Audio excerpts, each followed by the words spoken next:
దేశంలో ప్రముఖ పుణ్యక్షేత్రాల్లో తిరుమల తిరుపతి దేవస్థానం కూడా ఒకటి. ఇక్కడ సాక్షాత్తు శ్రీ మహావిష్ణువు స్వరూపంగా పిలువబడే ఆ వెంకటేశ్వర స్వామి స్వయంభుగా వెలిశాడు. అందుకే ఈ పుణ్యక్షేత్రాన్ని కలియుగ వైకుంఠం అని అంటారు.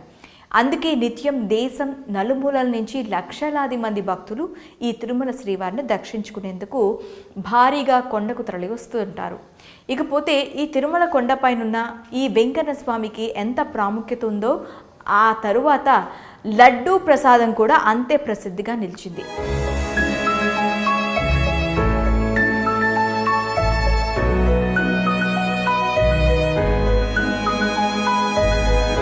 అయితే తరతరాలుగా తిరుమలలో శ్రీ వెంకటేశ్వర స్వామి దర్శనానికి తొలి ప్రాధాన్యత ఇస్తూ మలి ప్రాధాన్యతగా లడ్డూ ప్రసాదానికి ఇవ్వడం ఆనవాయితీగా వస్తుంది. అందుకే ప్రతి ఒక్క భక్తుడు స్వామివారిని దర్శించుకున్న తరువాత ఆ వారికి అత్యంత ప్రీతి అయిన లడ్డూ ప్రసాదం కావాలని తాపత్రయపడుతూ ఉంటారు.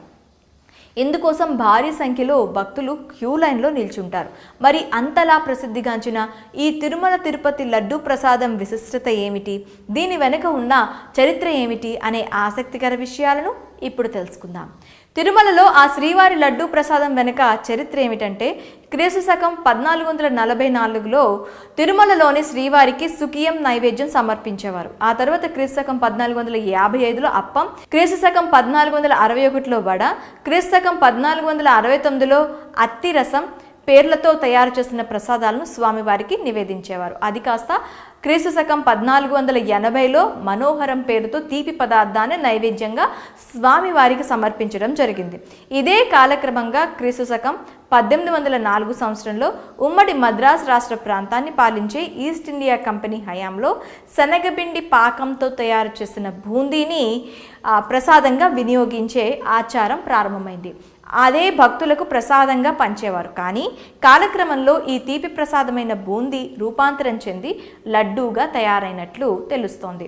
ఇది కూడా క్రీస్తు శకం 1943 సంవత్సరంలో రూపాంతరం చెందినట్లు తెలుస్తుంది. అయితే మొట్టమొదటిసారిగా తిరుమల తిరుపతి దేవస్థానంలో 1950 సంవత్సరంలో జరిగిన పాలక మండలి సమావేశంలో ఈ లడ్డూను తయారు చేసి విక్రయించినట్లు తెలుస్తోంది.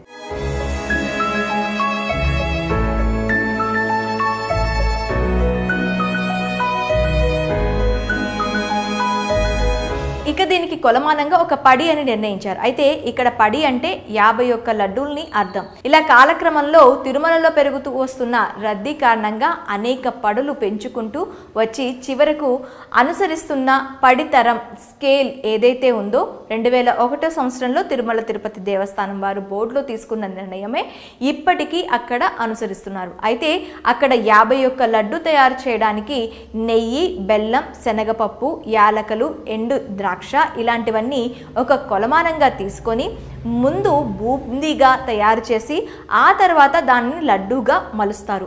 ఆ తర్వాత దానిని ప్రతిరోజు ఉదయం ఆ శ్రీవారికి మొదటి గంటలో నైవేద్యంగా పెట్టి అనంతరం దానిని తీసుకువచ్చి మిగతా లడ్డూ ప్రసాదంలో కలిపి భక్తులకు ప్రసాదంగా అందించడం జరుగుతుంది. అయితే శ్రీవారి లడ్డూల్లో కూడా 3 రకాల ప్రసాదాలు ఉంటాయి. ఒకటి కళ్యాణ లడ్డు, దీన్నే పెద్ద లడ్డు అంటారు. రెండోది ఆస్థానం లడ్డు, ఇంకొకటి చిన్న లడ్డు అంటారు.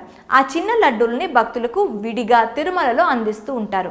అయితే ఎక్కువ శాతం చిన్న లడ్డూనే స్వామివారికి నైవేద్యంగా సమర్పిస్తూ ఉంటారు.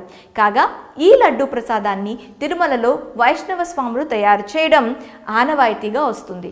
ఇక తిరుమలలో స్వామివారికి ఉదయం సుప్రభాత సేవ నుంచి రాత్రి ఏకాంత సేవ వరకు సుమారు 51 ప్రసాదాలు వివిధ రూపాల్లో స్వామివారికి సమర్పిస్తారు. వీటిలో ప్రత్యేకమైన స్థానం పొందినది మాత్రం లడ్డు, వడ. ఇక అన్న ప్రసాదానికి వస్తే ఉప్పు పొంగలి, చక్కెర పొంగలి, దద్దోజనం, పులిహోర, కదంబం, దోసలు, అప్పాలు, పెద్ద లడ్డూలు, ఇంకా చక్కెర యాలకలు, అలాగే సిరా, నువ్వులు ప్రసాదం. వీటన్నిటితో పాటు ప్రతి ఆదివారం స్వామివారికి అమృత కలస అనే ప్రసాదం సమర్పిస్తారు. దీన్ని కూడా గర్ద ప్రసాదం అంటారు. వీటితో పాటు పలు పండ్లను కూడా తిరుమల శ్రీవారికి ప్రసాదంగా సమర్పిస్తారు.